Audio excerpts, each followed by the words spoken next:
Welcome all of you, the viewers of Poland Daily Culture. My name is Maria Kądzielska, and today we will talk about something as LARPs.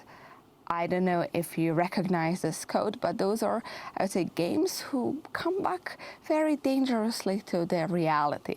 With us in the studio is Jakub Kądzielski, I would say a participant or a player, LARPer. A LARPer. And thank you very much for coming.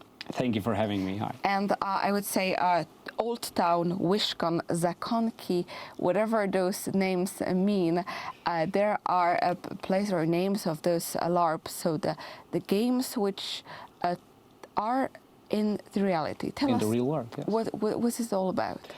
Well, LARPs go way back. They originate from the United States, but essentially their idea is as you know, as ancient as human interaction. It is improvised theater.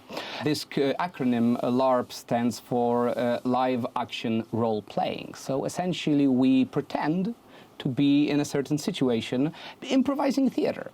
And this is essentially what those festivals that you have named are.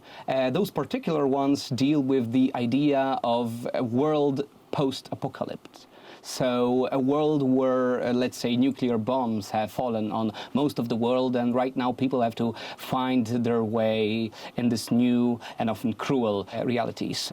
People come from all over Poland and often from all over the world because we also have international players. They prepare their characters, they prepare their costumes, they create backstories, and we all arrive in the same place, and there we create this world of post-apocalyptic Poland, where Polish zloty is turned obsolete, and instead we use bottle caps to trade for things. So it is kind of a way of bringing a game to reality. Yes. And having your character, which you kind of play how you are, but you are in this person for at least a week. And this year, again, you took part in a sort of this way of playing. How is it? How long does it take? How do you have to prepare yourself, and how can you participate? So that of course depends on the particular venue, but usually these things take about a day, 2 or 3 of strict games. So for 3 days non-stop you are immersed in these games. Of course you are allowed to take a break, but otherwise you are living this character, and it gives you this great way of interacting with this game world and with this reality much more than, for example, watching a movie like Mad Max or something like this. So when you want to go to such a thing, of course, you have to make necessary preparations, get a tent, make sure that, because they are often in camping conditions, so you have to make sure that you have everything you need.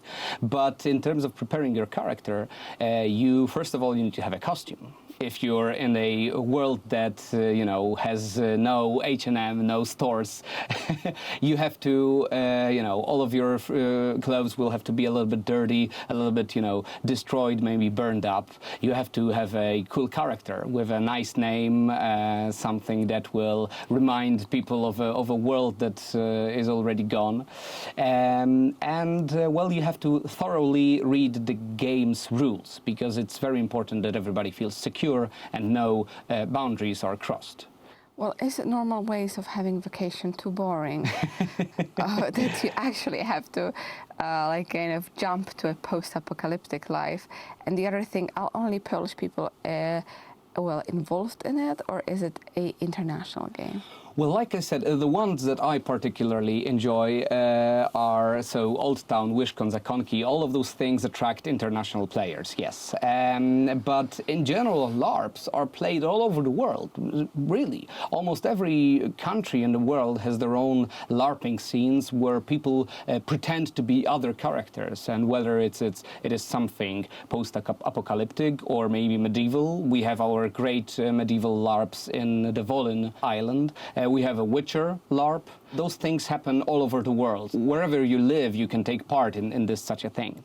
And as it being, you know, an alternative to normal vacation in the mountains or near the sea, I think it's something much more intense and akin to, you know, an active type of vacation where you can truly forget about the real world and kind of immerse yourself, become this character who doesn't have, you know, your normal everyday problems. So in a way, I think it's even a better way to rest and have a vacation. So to all of you, if you are interested in kind of finding a new reality of if you want to be a different person, at least for a few days, then LARPs, such which are happening also here on Polish soil with international participants, are something worth trying. Well, if at least if you die during those LARPs, you don't really die. But this is something what we will definitely invite you to participate in and to take part. It seems it's a developing part of Polish culture. And thank you for watching Poland Daily Culture. And stay for another episode.